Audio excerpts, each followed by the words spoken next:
We moved to Washington, North Carolina because we wanted to move out of the Washington, D.C. metro area, just kind of trying to set up for retirement. So we purchased the house in January of 2018, and then we moved in the summer of 2018. And then within 3 months, we were dealing with a storm, Hurricane Florence. So as the storm approached, started to grow in strength, my wife and I both were concerned. We did choose to leave and went up to Richmond to stay with some family members. The house sat a lot lower than it currently does. It's roughly 2 feet off the ground. And when we finally did get back to the house, we were able to determine that yes, the subfloor had been damaged, some of the foundation had been damaged, all the insulation below the house, all the mechanicals were damaged. Structurally, it was still in question, but there was some damage to the piers and foundation work.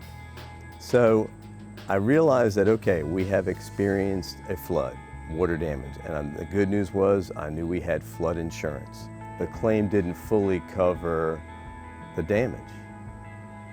So at that point, I reached out to my insurance agent and he said, well, you know, this is what they're going to pay.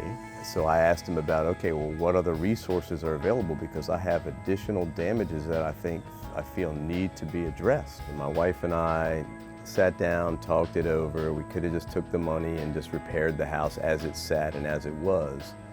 But we felt like, you know, here in North Carolina, hurricanes are a big deal. They come every year and they seem to be getting stronger.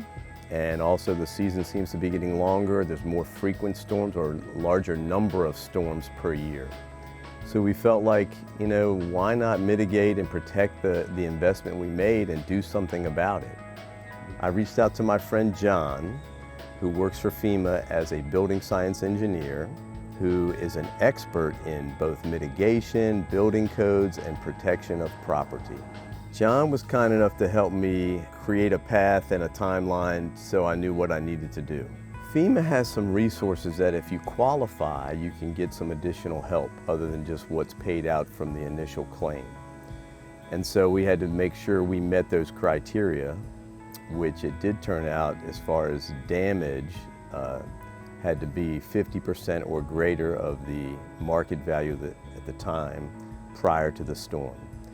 So in doing so, I had to obtain several bids from local contractors to make sure I came up with that number and met the criteria. The insurance estimate was just below that threshold. So we did that. That got us kind of moving forward with the floodplain manager, who was able to write a letter, who then in turn passed that on to the insurance company, who then in turn passed that on to FEMA. Everybody signed off, dotted the I's, crossed the T's, and next thing I know, some funds became available. The FEMA resources were very helpful and insightful, gave me suggestions and ideas and information about how to not only build to today's codes, but even better and stronger to mitigate and protect the investment of the home.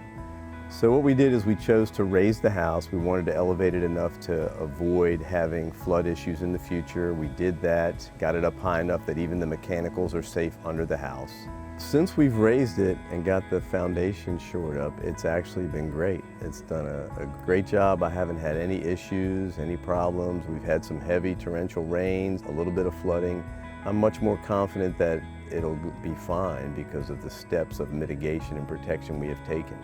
So, you know, it was a lot of work, but at the end of the day, at the end of the project, it was very much well worth it. We were able to get up high enough and avoid future flood damage and sleep easy at night now.